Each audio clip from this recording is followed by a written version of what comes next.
By default, it is post. No, it's not launched. Yeah, it's services. Sorry. Yeah.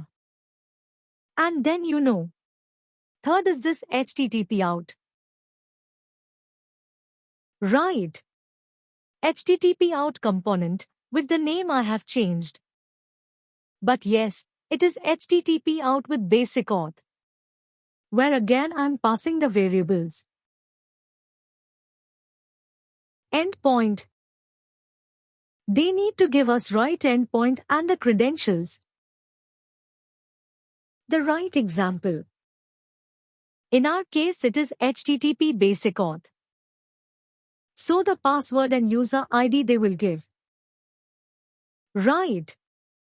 And when you pass this, it will like in the HTTP that the Workday outrust. You got the XML. In this case you might get, depending on how they have set it up, you might get a JSO. You might get a CSV. You might get XML. HTML. This is the case with my case right now. I'm getting it. Yeah, that I have never seen. HTML is something which is very difficult to don't have a component to handle. Yes. Yes. That's the same problem facing right now. And I've been working on this since last 4 days, but I couldn't solve it out.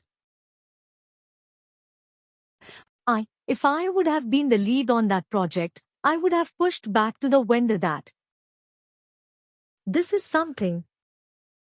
So you cannot.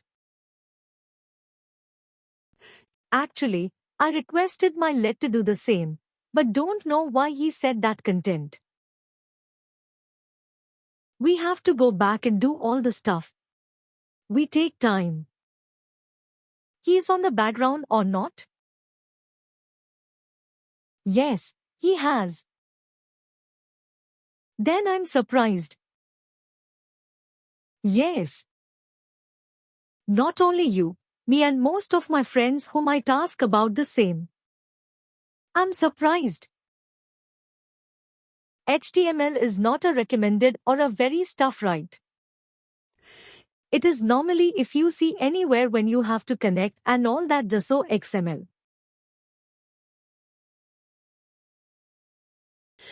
Actually what happened is HTML is almost equal to XML.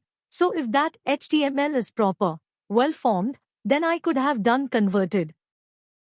Yes, it appears like XML. I could have done with other components, but the HTML there is not well formed. There are a few open tags, and that open tags were not letting you to go forward. And the other component. That's what exactly happened. So I have to still do that which I wanted, but I couldn't. I don't know how to do it. And I was just researching on it. And then what I wanted to show you was that for testing this. Right. So there is this tool called Postman. Okay. It is an API platform. It's a free open source one. Yes, I did all this. I have to sign in. I have this here.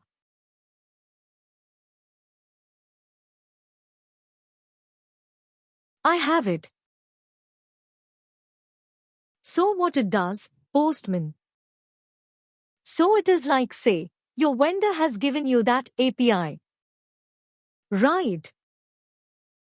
Yeah. Now, before calling it in Workday, how will you do this? This is that place where you can put your URL here and select a method like post. So it is similar to this. If you see, here we have the HTTP method as post. And then you have given the end point. Right, so same thing here. You give the end point. You select the method as post and then you have authorization. You select the basic. You give the username and password. Okay. And then just click on send. And it will give you the data. So if there is any error, you can reach out to the vendor saying, I'm not able to get the data. What could be wrong, and all that. Okay. And in that data we will get like something like 200k, 400k, 500k, etc. If it is 200k in the series of 200, then it is fine. It is going good. If it is like 400, the error is with our side. If it is above 500, the error is on the other side. Yeah. Okay. So, but you will get the data here. Whatever, in the response you will get the data. But I think that we don't get the complete data. We get only few records, 100 to 200.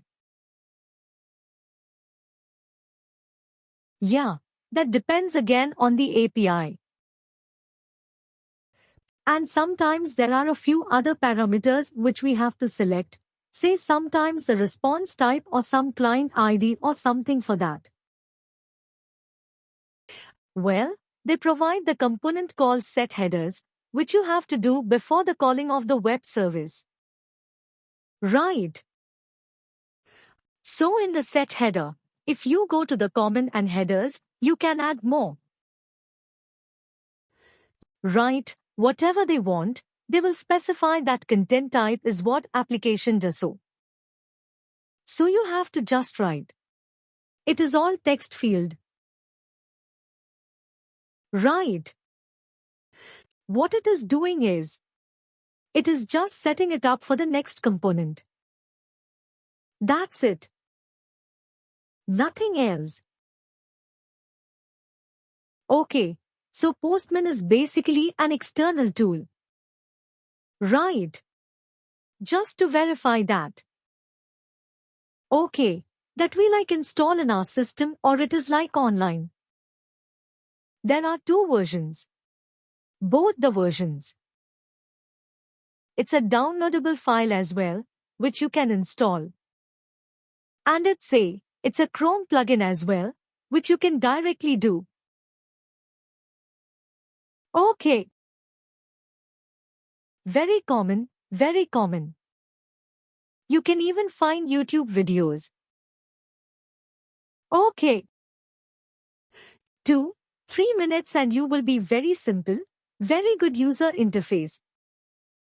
So just try it and you'll get it. Okay, so what I was saying was if there are any other extra things to be said. Those are done using the set headers, right? Like content type is application does so, meaning the output is does so.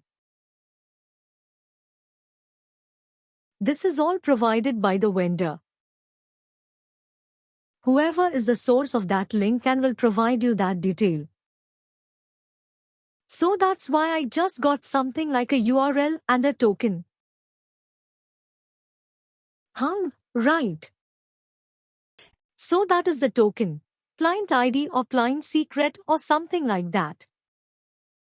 Everything will come up here. And then sometimes, if it's not REST, if it's so, meaning you have to pass a payload. Write a request message, then you have to put it in the right step. So in the right step. If you see here, this is the payload for that. Sometimes, if it's not a REST URL and it needs that, you send something and then you will get something. This is how we do it. We do a right step before this. Before that set header. If needed, Then write step and then call that API.